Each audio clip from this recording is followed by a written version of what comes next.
우리가 누군가를 만나게 되면요, 그 사람을 만나게 됐을 때 내가 만난 그 사람을 겉모습만 보고서는요, 판단하기가 참 어려울 때가 많이 있습니다. 내가 만난 사람이 누구와 견주어도 부러워할 만큼 재산이 많고 또 학벌이 좋고 또 외모도 저보다 훨씬 뛰어나고 그리고 나보다 명예도 더 있어 보이는 것 같고 나보다 더 높은 위치에 어떤 권력을 가진 사람이라 할지라도요, 우리가 그 사람의 어떤 겉모습을 보고 부러워할 수 있지만 그 사람의 전부를 그것만 가지고서는 알 수 없다라고 하는 겁니다. 그 사람 또한 조금만 더 가까워지고 그 사람의 어떤 삶을 우리가 듣게 되고 나누게 되었을 때 그 사람 또한 마음속에 어딘가에는요, 아픔이 있고 또 나도 고민이 있지만 그 사람 또한 말 못할 고민이 있고 그렇게 각자의 어려움이요, 뭐 잘났든 못났든 간에 한 가지씩 있다라고 하는 겁니다.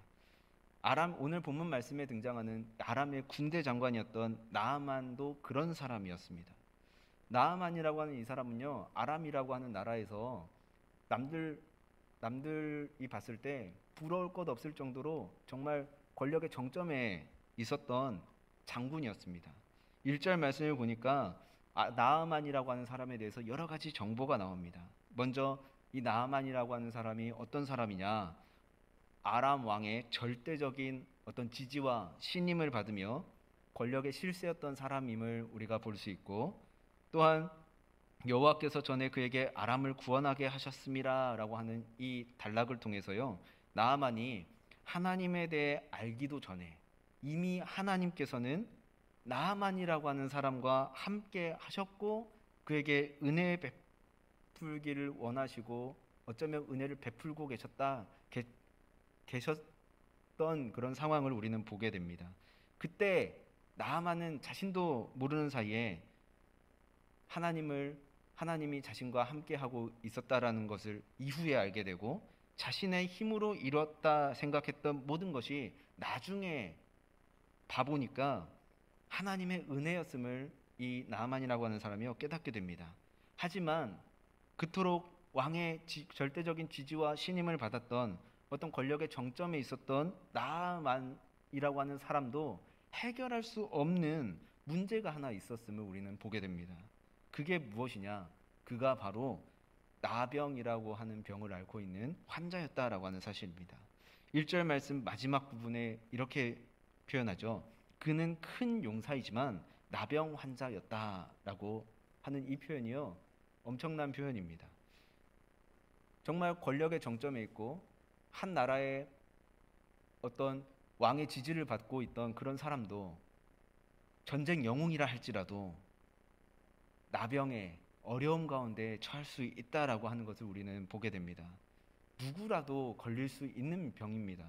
그런데 전혀 예상치 못한 곳에서요, 우리는 말씀을 읽다가 쭉 살펴보면 이 나아만이 나병을 해결하는 어떤 해결의 실마리를 보게 됩니다. 2절 말씀을 보니까요, 아람 사람이 이스라엘 땅에서 어린 소녀 하나를 사로잡게 됩니다. 그리고 그 소녀가 나아만 장군 아내의 수종을 들게 되었다라고 말하고 있습니다. 그 소녀가요, 나아만이라고 하는 장군의 아내의 어떻게 시녀로 이렇게 일하고 있었는데, 이 소녀가 자기 주인인 나아만이 나병을 앓고 있는 모습을 보고요, 그 고통을 보고 너무 불쌍하다라는 마음을 느끼게 됩니다. 그래서 그의 여주인에게 이렇게 말을 합니다. 내 주인이 사마리아에 있는 선지자 앞에 계셨으면 좋겠습니다. 그가 나병을 고칠 수 있을 거예요 라고 얘기하는 것이죠. 이스라엘에 있었을 때 이 소녀가요, 엘리사에 대한 소식을 들었던 것 같습니다. 그래서 엘리사에 대한 소문을 들었던 것을 기억을 하고 선지자 엘리사라고 한다면 내 주인의 이 나병을 고쳐줄 수 있지 않을까라고 생각한 것이죠. 이처럼 나아만이 하나님을 만나게 되고 또 나아만이 자신이 앓고 있는 나병이 치유되는 이 과정이요, 아무 보잘것없어 보이는 자신의 밑에서, 자신의 아내 밑에서 시녀로 일하고 있는 그 소녀의 이 말 한마디에서 시작되었다라고 하는 것이요, 오늘 놀라운 사건입니다.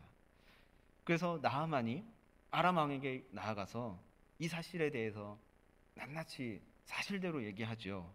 그리고 그 얘기를 들은 아람의 왕이 나하만을 돕겠다고 발벗고 나섭니다. 5절 6절 말씀을 보니까 왕이 은 10달란트 그리고 금 6,000개 그리고 온 10벌을 즉시 나하만에게 내어줍니다. 그래서 나하만을 빨리 이스라엘로 가라라고 하면서 이스라엘로 보내버립니다. 아람 왕은 어떤 대가를 치르더라도 자신이 정말 아끼는 수하인 이 나하만을요, 고쳐주고 싶었습니다. 그래서 이스라엘 왕에게 이 아람의 왕이 편지까지 써서 이렇게 보냅니다. 그러나 아람 왕이 이스라엘 왕에게 협조를 구하는 그런 편지를 써서 보냈고, 그 편지를 받은 이스라엘 왕의 모습이 어떠한지 우리는 살펴볼 필요가 있습니다. 7절 말씀을 보니까요, 아람 왕의 편지를 받고 이스라엘 왕이 보였던 행동이요, 참 이건 뭘까 하는 궁금증을 우리에게 보여줍니다. 이 아람 왕이 이스라엘에 자기 집에서 일하는 그 시녀를 통해서 선지자가 있다는 얘기를 듣고, 그 선지자가 어쩌면 나만의 병을 고칠 수 있다라고 하는 그 얘기를 듣고 이스라엘 왕에게 협조를 구하는 것입니다. 내 밑에 있는 이 별 볼 일 없는 시녀가 알 정도로 유명한 사람이라면 이 편지를 봤을 때 이스라엘 왕이 바로 알지 않을까? 도와주지 않을까? 그런 기대를 가지고 편지를 써서 보냈는데, 이스라엘 왕은 뭐라고 합니까? 내가 사람을 죽이고 살리는 하나님이냐라고 말하면서요, 막 옷을 찢고 막 분노합니다. 이스라엘 왕에게 고쳐달라고 요청한 것도 아닌데 그 이스라엘의 유명한 선지자를 내 부하인 나하만이 좀 만날 수 있도록 다리 역할을 좀 해달라는 것이었는데, 이스라엘 왕은 그 편지를 보고 아람 왕이 또 다른 계략을 꾸며서 이스라엘을 침범하려고 한 걸로 착각하고요, 흥분하는 것입니다. 소리부터 친 것이죠. 그는 이 이스라엘 왕은요, 자기 나라에 하나님의 사람인 선지자 엘리사에 대해서 지금 전혀 생각도 못하고 있고 감을 못 잡고 있습니다. 그래서 그는 감정적으로 반응하였고 옷을 찢고 소리치며 분노하는 그런 어리석은 모습을 보여주고 있는 것입니다. 그가 만약에 선지자 엘리사를 떠올렸다면 나하만을 엘리사에게 분명히 인도했을 것입니다. 그러나 그는 이 상황이 어쩌면 전쟁의 위기 상황이다라고 생각을 하고요, 아주 한심한 모습을 보여주게 됩니다. 그래서 이 왕이 옷을 찢었다라고 하는 소식을 엘리사가 듣게 됩니다. 그래서 엘리사는 사람을 왕에게 보내죠. 9절 8절 말씀을 통해서요, 왜 일국의 최고 정점에 있는 왕이라고 하는 당신이 옷을 찢었냐라고 하는 겁니다. 옷을 찢는 행위는 그때 당시에 하나님 앞에서 큰 죄를 지었을 때 그 죄를 회개하며, 또 국가에 엄청난 재앙이 닥쳤을 때 그 재앙을 해결해 달라고 하나님께 간구할 때, 기도할 때, 회개할 때 하는 특별한 행위였기 때문에 이 엘리사가요, 지금 왕의 행동에 대해서 지적하고 있는 겁니다. 지금 이스라엘 왕은 전쟁 위기다. 지금 아람이 이스라엘을 쳐들어오려고 지금 계략을 세우고 나에게 편지를 보냈다 생각하고 있고, 엘리사는 전혀 그게 아니다라고 보고 있는 것이죠. 참 이상합니다. 똑같은 상황인데도 불구하고 어떤 사람은 전쟁의 위기라고 보고 어떤 사람은 전혀 다른 시각으로 전쟁의 위기가 아닌 그냥 아무것도 아닌 상황으로 보고 있는 것일까? 똑같은 말을 들었는데 어떤 사람은 위기 상황이다라고 생각을 하고 어떤 사람은 위기가 아니다라고 듣고 있는 이 모습. 엘리사는요, 지금 이 상황을 통해서 하나님께서 무엇을 하려고 하시는지 알고 있었습니다. 그래서 그가 이스라엘 중에 선지자가 있는 줄을 알리다라고 말을 하는 것이죠. 여기서 그는 나아만이라고 하는 사람을 지칭합니다. 엘리사의 말은요, 아람에서 길을 떠나온 나아만에게 오직 이스라엘의 하나님만이 참 신이다라는 것을 알게 해주겠다라고 하는 것입니다. 그래서 나아만이 엘리사를 결국엔 만나게 됩니다. 그래서 엘리사를 만나게 될 것에 대해서 너무나 좋아했고 너무나 기뻐했고, 그래서 부하들과 함께 말과 병거를 거느리고 엘리사의 집 앞에 탁 도착합니다.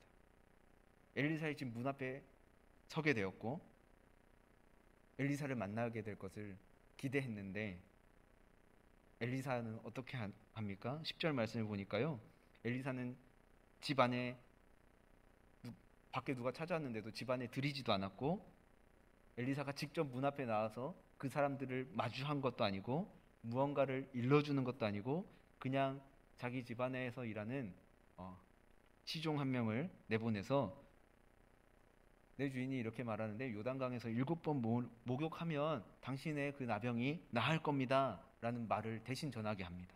그러자 나아만이 어떻게 합니까? 화가 머리끝까지 치밀어 오르는 거예요. 11절 12절 말씀을 보니까요, 자신이 지금 아람이라고 하는 나라에서는 권력의 정점, 왕의 총애를 받는 권력의 정점에 있는 사람 아닙니까? 고위 권력자라고 할 수 있는데 그 다른 나라의 고위 권력자가 이렇게 딱 왔으면 직접 앞에 나와서 정중하게 자기를 맞이하고 하나님의 이름을 부르면서 내 상처 위에 손을 얹어서 직접 안수하여서 기도해서 내 이 나병을, 아무도 고칠 수 없는 이 나병을 고쳐줄 것을 기대했는데 직접 나와보지도 않고 사람을 보내서 기껏 한다는 얘기가 요단강에 가서 몸을 7번 씻으면 나을 것이라고 얘기하는데, 이것이 나아만의 입장에서는 얼마나 황당한 소리입니까? 그런데 11절 말씀을 여러분 잘 보십시오. 나아만이 뭐라고 합니까? 나아만의 문제가요, 무엇이었을까요? 그것은요, 내 생각에는 이라고 하는 이 문장을요, 우리는 주의 깊게 살펴보아야 합니다. 사실상 이것이 지금 나아만이 가지고 있었던 문제였고, 어쩌면 이 시대를 살아가는요, 우리들에게 있어서도 문제가 되는 어떤 첫 시발점이다라고 볼 수 있는 것입니다.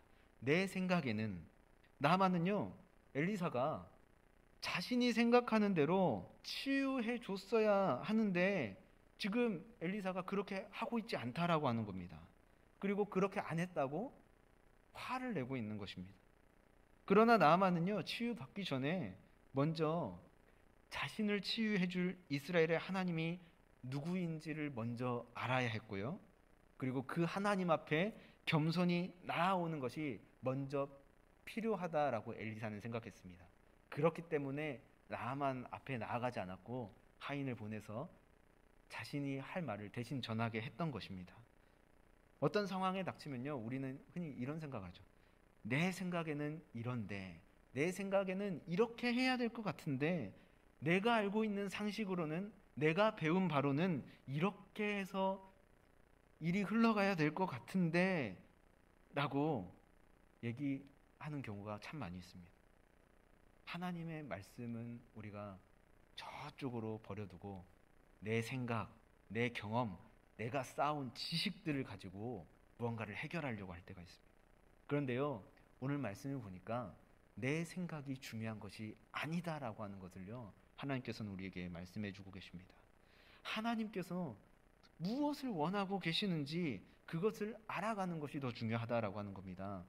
내가 생각하는 방식대로 되어지는 것이 중요한 것이 아니라 하나님의 뜻대로 이루어져 가는 것이 더 중요하다라고 하는 것을요, 우리는 알아야 합니다.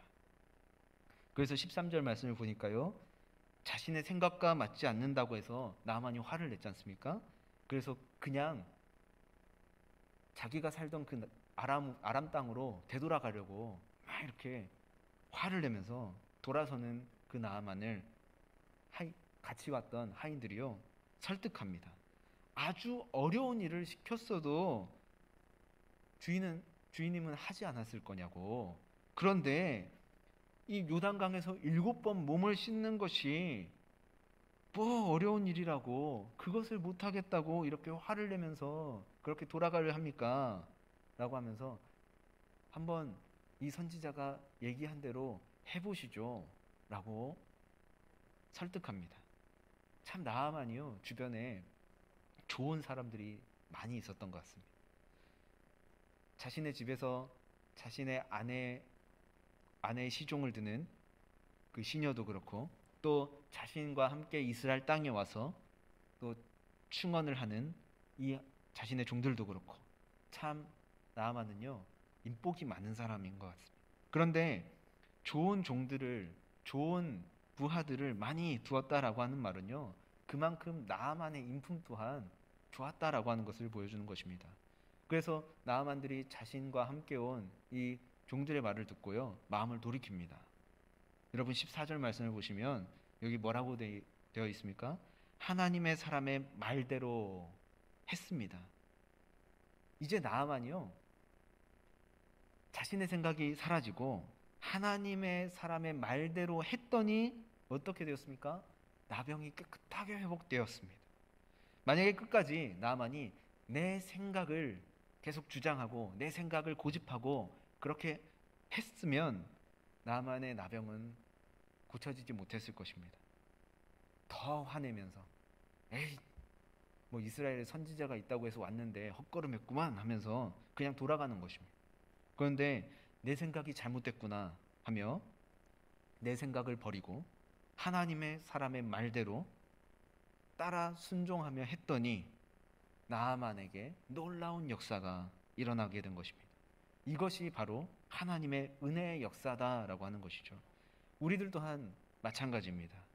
내 생각이라고 하는 것, 내 생각을 끝까지 주장하다가는요 어떤 일도 해결되어지지 않고 오히려 우리 안에 화만 가득하게 되고 짜증만 가득하게 될 때가 참 많이 있습니다. 그런데 여러분 내 생각이 아니라요 하나님의 말씀, 하나님의 뜻, 하나님의 음성이 더 중요하다라고 생각하면서 하나님의 말씀 따라서 하나님께서 내게 들려주는 그 음성 따라서 하나님의 그 뜻에 순종할 때에 하나님의 은혜가 우리의 삶 가운데 펼쳐진다라고 하는 것입니다. 나아만이 요단강에서 하나님의 사람의 말대로 7번 몸을 씻었더니 깨끗이 나음을 입었습니다. 얼마나 기쁘고 감격스럽겠습니까? 그래서 그는 너무나 감사한 마음에 엘리사에게 다시 찾아왔습니다. 15절 말씀을 보니까 이 나아만이 엘리사에게 감사를 표현하면서 자신을 고쳐주신 하나님께로 자신의 관심사를 옮겨가는 모습을 보여줍니다. 그리고 자신과 함께 온 수하들이 다 보는 앞에서요 큰 소리로 외칩니다. 내가 이제 이스라엘 외에는 온 천하에 신이 없는 줄을 아나이다 라고 말이죠. 이것은 나아만이 지금 공개적으로 자신의 어떤 신앙을 고백하는 선포의 행위입니다. 자신에게 일어난 이 회복의 사건, 치유의 사건을요 영적인 의미로 깨달은 것입니다. 얼마나 나아만이 지금 하나님의 은혜를 크게 입었으면 이런 고백을 하겠습니까? 육체의 회복이 일어났습니다. 그런데 육체의 회복만 일어난 게 아니라 나아만의 영혼의 회복도 함께 일어났다라고 하는 것입니다. 그 사실이 너무나 감사했던 나아만은요 하나님의 복을 자기에게 전해준 엘리사에게 감사의 선물을 하고자 했습니다. 치료에 대한 대가라기보다는 정말 너무나 고마워서 아무도 아람 땅에서 그 어느 누구도 자신의 병을 고쳐주지 못했는데 내 이 나병을 고쳐준 이 선지자에게, 이스라엘의 선지자에게 너무나 감사한 마음에 뭐라도 주고 싶은 겁니다. 그런데 엘리사는 그 요청을, 그 청을 거절합니다. 16절 말씀을 보니까 엘리사가 하나님의 이름을 들어서 단호하게 나아만의 청을 거절하는 모습을 보여주죠. 그것은 엘리사가 행한 이 치유의 기적이 자신의 능력이 아니라 전적으로 하나님의 은혜였고 하나님의 능력이었음을요 확실하게 나아만에게 알려주기 위해서 자신은 나아만의 청을 거절하였습니다. 비록 감사의 뜻으로 자신에게 전해주고자 하는 그 마음은 너무나 잘 알고 있었지만 그것을 받음으로써 하나님이 은혜로 베푸신 그 하나님의 역사의 어떤 본질을 조금이라도 흐트러뜨리는 것을 엘리사는 원치 않았습니다. 그래서 엘리사가 계속해서 거절하자 나아만은요 더 이상 권하지 않고 다른 것을 청합니다. 17절 말씀을 보니까요, 엘리사가 믿으라고 권한 것도 아닌데 자기가 알아서 하나님을 믿겠다고 그렇게 고백합니다. 다만 나아만이 엘리사에게 한 가지 양해해 줘야 할 부분들을 이렇게 얘기를 합니다. 18절 말씀을 보니까요, 자신은 아람의 군대 장관으로 있는데 군대 장관으로서 내가 공적인 일과 관련해서 우상에게 제사하는 의식에 참여할 때가 있습니다. 이때에 아람 왕이 림몬이라고 하는 신의 산당에서 제사할 때에 그를 부축하는 공식적인 임무를 제가 해야 되는데 자기가 림몬을 섬겨서가 아니라 주인을 부축하기 위해서 내가 그 산당 앞에 그 신 앞에 허리를 굽혀야 하는 것을 하나님께서 알아주시고 그것을 용서해 주시기를 바랍니다 라고 청을 합니다. 나아만이 어쩌면 하지 않아도 될 얘기이지만 자신의 삶의 가장 예민한 부분까지도 정직하게 하나님 앞에 고백하고 있는 이런 진실한 모습, 어쩌면 이 시대를 살아가는 우리들 또한 이 모습을 본받아야 되지 않겠나 싶습니다. 하루 전만 해도요 전혀 하나님을 몰랐던 나아만이었습니다. 그런데 나아만이 이처럼 변화된 모습을 보면요 정말 놀랍습니다. 이것은 나아만의 뜻대로 된 것이 아니라 하나님의 은혜이기 때문에 그렇게 된 것입니다. 하나님의 은혜가요 이렇게 우리 가운데 찾아오면 놀라운 역사로 다가오게 됩니다. 하나님께서는요 변화시키지 못하실 사람이 아무도 없음을 보게 됩니다. 나아만처럼 세상에 정말 외적으로는 부러울 것 없는 모든 것을 다 가진 사람이었지만 자기 힘으로 어떻게 할 수 없는 위기 앞에서 정말 한없이 작아졌었는데 그것이 하나님께서 그를 이스라엘 땅으로 부르신 신호이고 사인이 되었다라고 하는 겁니다. 그런 의미에서 모든 사람은요 하나님을 필요로 합니다. 우리는 하나님을 필요로 하는 존재입니다. 그것을 아는 사람과 그것을 모르는 사람이 있는 것이지요. 세상에 있는 모든 사람들은 다 하나님을 필요로 합니다. 그러면서 이 시대를 살아가면서 내 생각대로만 살면 모든 것이 다 잘 되겠지. 그러나 오늘 말씀을 보니까 내 생각대로만 살게 되면 이스라엘 왕처럼 하나님께서 주시는 기회를 알아보지 못하고 엉뚱한 생각을 하면서 옷을 찢고 분노하는 어리석은 행동을 하게 됩니다. 우리가 늘 주님과 동행하며 깨어있지 않으면 하나님의 뜻을 깨닫지 못하고 엉뚱한 반응을 보일 수 있다라고 하는 것입니다.